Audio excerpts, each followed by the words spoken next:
In today's video, I'm going to teach you how to use Sparklines in Google Sheets. Sparklines are tiny, in-cell charts that give you a quick visual snapshot of your data without taking up much space. They're perfect for dashboards, summaries, or anytime you want to show a trend at a glance right next to the numbers. The beautiful part is that a sparkline lives in a single cell and updates automatically as your data changes. Before you start, make sure your numbers are organized in a single row or a single column. Keep any headers or labels outside the numeric range so the formula only reads values. If the data is in a row, it might look like A1 through E1. If it's in a column, it could be A1 through A5.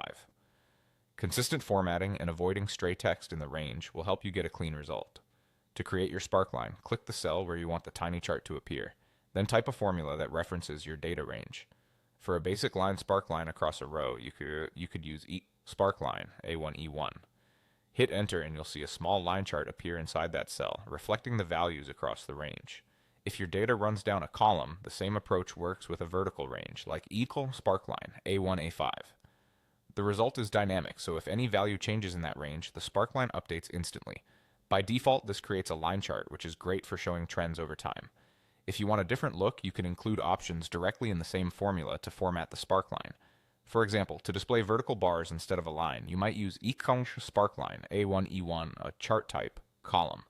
To adjust the color and keep it as a line, you can write something like equal sparkline A1 E1 color. I'm a 3367D6. Equal quick.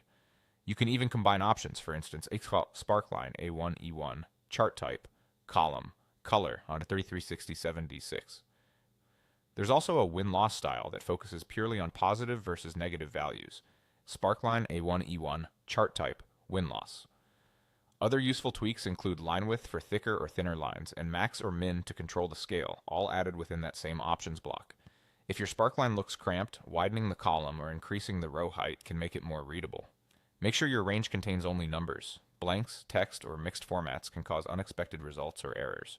And for very long ranges, remember that simpler, smoother visuals tend to be more helpful than overly dense ones. That's all it takes. Choose a cell, reference your data with ALK Sparkline, and let Google Sheets draw a clear, compact story of your numbers.